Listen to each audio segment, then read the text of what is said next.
during the entire journey. And amazing. But part of that is possible because you've already got a fleet of Teslas driving all these roads. You're accumulating a huge amount of data of that national road system. Yes, but the thing that will be interesting is that I'm actually fairly confident it will be able to do that route even if you change the route dynamically.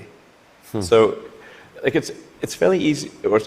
If you say I'm going to be really good at one specific route, that's one thing. But it should be able to go really be very good. Certainly, once you enter a highway, to go anywhere on the highway system in a given country.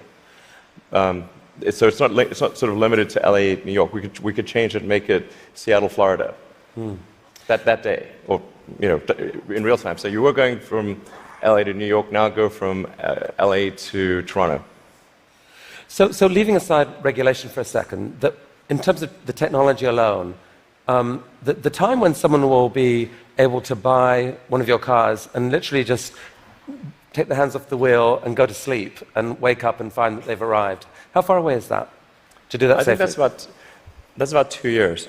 So the real trick of it is not, how do you make it work, say 99.9% of the time? Because if a car crashes, say 1 in 1,000 times, then you're probably still not going to be comfortable falling asleep.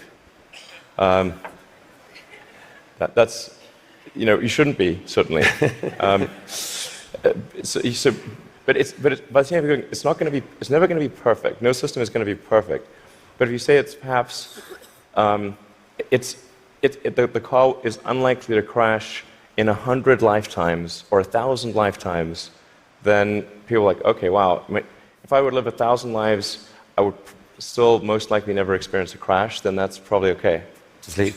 Maybe, I guess the big concern of yours is that people may actually get seduced too early to think that this is safe, and that you'll have some horrible incident happen that puts things back.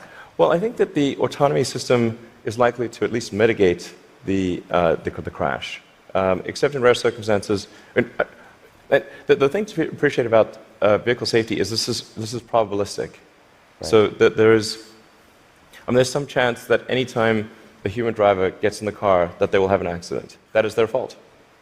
It's never zero. And so the key threshold for autonomy is how much better does autonomy need to be than a person before you can rely on it. But once you get that literally safe hands-off driving, the power to disrupt the whole industry seems massive, because at that point you've spoken of people being able to buy a car, drops you off at work, and then you let it go and provide a sort of Uber-like service to other people, earn you money, maybe even cover the cost of your lease of that car. Exactly. So you can kind of get a car for free. Is that really likely? Yeah, absolutely. This is what will happen. So there will be a shared autonomy fleet where you buy your car and you can choose to use that car exclusively. You could choose to have it be used only by friends and family, only by 5-star other drivers who are rated 5-star. You can choose to share it sometimes, but not other times. That's 100% what will occur. It's just a question of when. Wow. So you mentioned the Semi, and I think you're planning to announce this in September, but